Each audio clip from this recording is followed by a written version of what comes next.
Hi viewers, welcome to our channel. ప్రస్తుతం మనతో పాటు సీనియర్ జర్నలిస్ట్ దాము బాలా సార్ ఉన్నారు. వారితో మాట్లాడదాం. నమస్కారం సార్. నమస్తే సార్, తాడిపత్రిలో ఉద్రిక్త పరిస్థితి ఏర్పడింది సార్. అక్కడ కేతిరెడ్డి పెద్దారెడ్డి గారి పైన దాడి జరిగింది అని చెప్పేసి వార్తలు అయితే వస్తున్నాయి. మరి ఎవరు దాడి చేశారు, మరి ఏం సార్ ఏం జరిగింది అసలు అక్కడ? కేతిరెడ్డి పెద్దారెడ్డి ఇంటి మీదకి తెలుగుదేశం రౌడీలు కావచ్చు, లేకపోతే పార్టీ కార్యకర్తలు కావచ్చు వెళ్ళి దాడి చేశారు. ఆయన ప్రధానమైన అనుచరుడు కందిగోపుల మురళీప్రసాద్ రెడ్డి ఇంటి మీదకి వెళ్ళి ఫర్నిచర్ ధ్వంసం చేసి వెహికల్స్ని ధ్వంసం చేశారు. ఆ విజువల్స్ అంతా కూడా నిన్నంతా కూడా మనకి వచ్చాయి, చూసాం ఛానల్స్. సో దీన్ని మళ్ళీ ఎప్పట్లాగే ఆంధ్రప్రదేశ్లో ఏది జరిగినా రెండు వెర్షన్లు వచ్చేస్తాయి బయటికి. ఎవరు దాడి చేసినా దాడి చేసిన వాళ్ళేమో వాళ్ళు ప్రొవోక్ చేస్తే మేము చేసామంటారు, వీళ్ళేమో మేము ప్రొవోక్ చేయలేదు వాళ్ళే వచ్చి దాడి చేశారని వీళ్ళు అంటారు. జనరల్గా మనకు అర్థం అవ్వాల్సిన అధికారంలో ఉన్న వాళ్ళే చేయగలుగుతారు దాడులు. అందులో అక్కడ ఎప్పటి నుంచో కూడా జేసీ ప్రభాకర్ రెడ్డికి కేతిరెడ్డి పెద్దారెడ్డికి మధ్య రైవల్రీ అనేది ఉంది. 2006లోనే కేతిరెడ్డి పెద్దారెడ్డి వాళ్ళ బ్రదర్ని కేతిరెడ్డి సూర్యప్రతాప్ రెడ్డి వాళ్ళని జేసీ బ్రదర్స్ చంపించారనేది అప్పట్లో చెబుతారనమాట. ఆయన రైల్వే స్టేషన్లో దిగగానే ఆయన్ని చేసి తరిమి చంపారనేది అందరికీ తెలుసు. కేతిరెడ్డి వెంకటరామరెడ్డి ఉంటాడు కదా, ధర్మవరం వాళ్ళ ఫాదర్ అనమాట. అలాగా ఎప్పటి నుంచో వీళ్ళ మధ్య రైవల్ ఉండి కేతిరెడ్డి వెంకటరామరెడ్డి కూడా చెప్పాడు, నేను స్కూల్కి వెళ్ళేటప్పుడే బాంబుల దాడులు మధ్యలో నుంచి మేము స్కూల్కి వెళ్ళేవాళ్ళం, అప్పటి నుంచో నేను ఈ బాంబుల దాడులు ఈ బాంబుల్ని చూస్తూ పెరిగాను అని. రాయలసీమలో చాలా చోట్ల అంటే ఇప్పుడు కొంత తగ్గింది, కానీ ఒకప్పుడైతే హోమ్ మేడ్ లాగా బాంబులు తయారీ ఇవన్నీ ఉండేవి. కొంత తర్వాత కొంత ఈ చదువుకున్న జనరేషన్ పెరగడం దీనివల్ల కొంత తగ్గింది. బట్ ఇప్పటికి కూడా కొన్ని ఏరియాల్లో ఫ్యాక్షనిజం అనేది బలంగా ఉంది. అందులో ఒకటి ఈ తాడిపత్రిలో జేసీ ప్రభాకర్ రెడ్డి ఎలా ఉంటాడో అందరికీ తెలుసు. ఆయన ఎలా మాట్లాడతాడు. మొన్న కూడా డైరెక్ట్గా గవర్నమెంట్ అధికారుల్ని, ఆర్టీఓ అధికారులని ఆయన బండబూతులు తిట్టి మాట్లాడినా ఆయన మీద కేసులు లేవు, ఆయన ఎవడు పట్టించుకునేవాళ్ళు లేదు. సో అక్కడ ఎవరు అధికారంలో ఉంటే వాళ్ళదే రాజ్యం. వైసీపీ ఉన్నప్పుడు కేతిరెడ్డి పెద్దారెడ్డి ఇప్పుడు ఆయన నీతులు మాట్లాడుతున్నాడు, కానీ అప్పుడు ఆయన రౌడీజం. జగన్ మాట కూడా వినేవాడు కాదు, ఆయన ఏమనుకుంటే అదే చేసేవాడు అని చెప్తారు. ఒకప్పుడు ఆయన వీళ్ళకి రైట్ హ్యాండ్గా ఉన్నవాడే, తర్వాత బయటికి వెళ్ళాడు. సో అట్లాగా ఆయన జగన్ మాటకు కూడా కట్టుబడి ఉండే వ్యక్తి కాదు. ఇంతకుముందు జేసీ ప్రభాకర్ రెడ్డి ఇంటి మీదకి ఆయన కూడా దాడికి వచ్చాడు.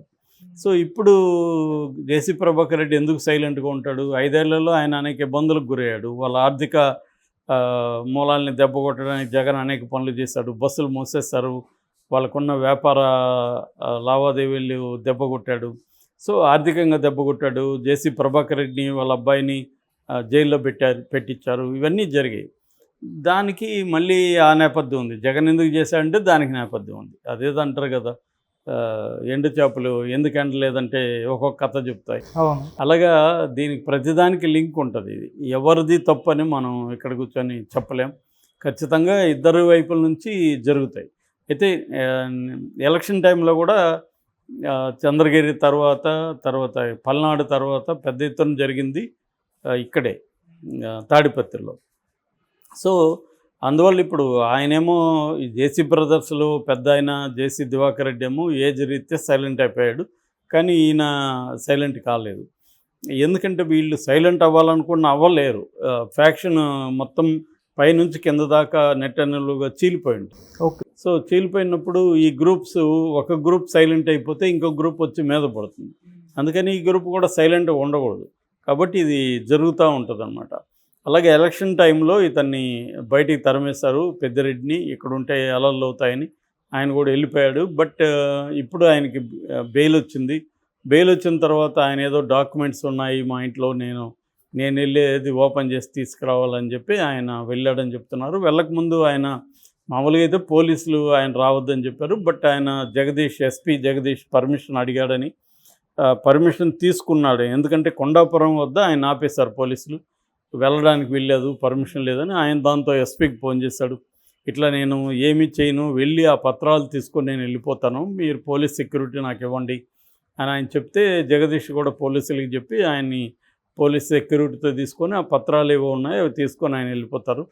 అని చెప్పి చేశారు. కానీ ఒక్కసారిగా ఈ న్యూస్ స్ప్రెడ్ అయిపోయి తెలుగుదేశం శ్రేణులు పెద్ద ఎత్తున అక్కడికి రాళ్ళు కర్రలు అవన్నీ తీసుకొని బయలుదేరారు.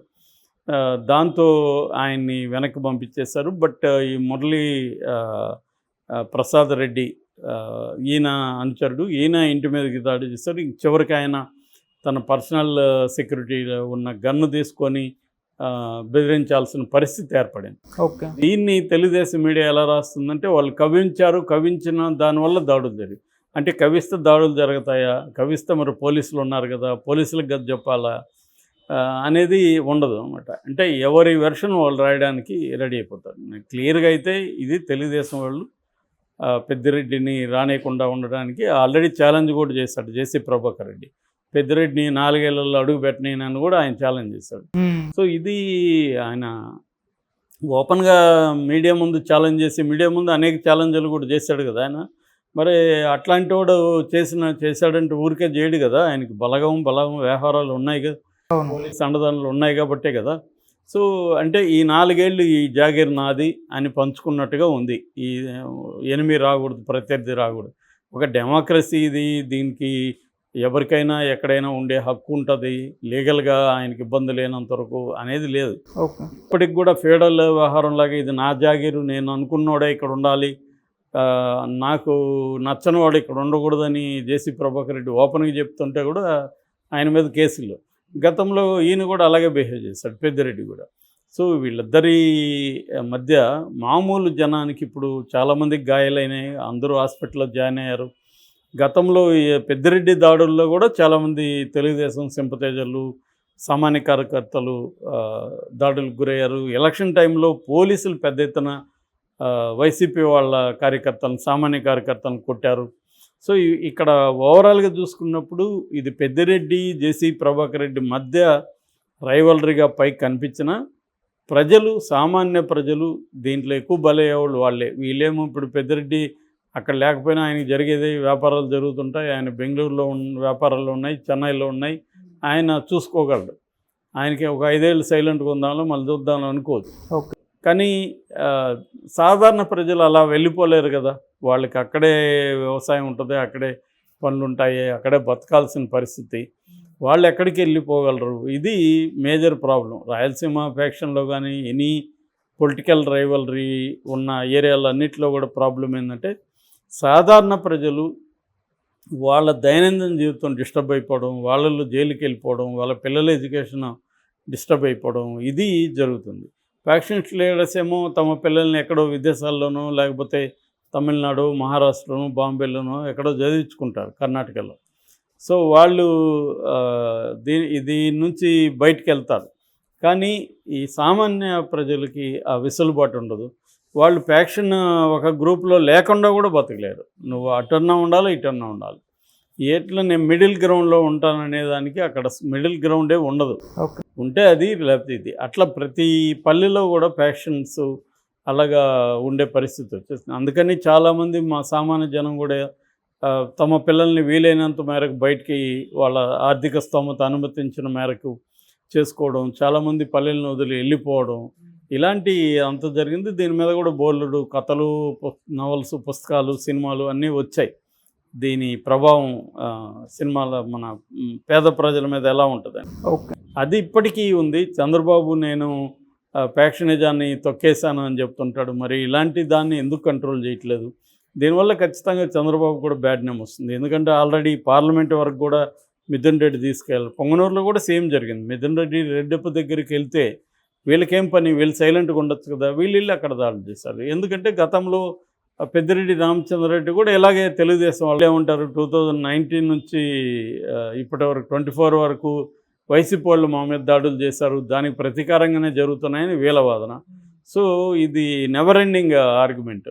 కాబట్టి దీనికి ఫుల్ స్టాప్ పెట్టాలి చంద్రబాబు అయినా కనీసం. లేదంటే జగన్ ఆల్రెడీ చంద్రబాబుకు వార్నింగ్ ఇచ్చారు, మీరు ఇది చేస్తే తర్వాత నేను చెప్పినా కూడా వినరని. అది నిజమే.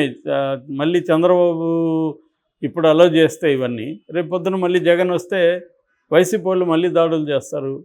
దీనివల్ల రాష్ట్రానికి, సామాన్య ప్రజలకి నష్టం జరుగుతుంది. ఖచ్చితంగా చంద్రబాబు, పవన్ కళ్యాణ్ వీళ్ళు పవన్ కళ్యాణ్ సైలెంట్ అయిపోయాడు, అసలు ఉన్నాడో లేదో తెలీదు. ఆయన మంత్రిగా మాత్రమే పనిచేస్తున్నాడు తప్ప ఒక పార్టీకి లీడర్గా, ఒక కూటమి లీడర్గా ఆయన అసలు ఎక్కడ మాటలు కూడా మాట్లాడట్లేదు. ఓకే. కాబట్టి మనం ఆయన అడిగి కూడా వేస్ట్, ఎందుకంటే ఆయన మౌన మునిలాగా ఆయన పనిలో ఉన్నాడు. సో చంద్రబాబుని అడగాలి, ఎందుకంటే చంద్రబాబే ఇప్పటికీ మాట్లాడుతున్నాడు. సో ఆయనన్నా దీన్ని సీరియస్గా okay sir, thank you so much.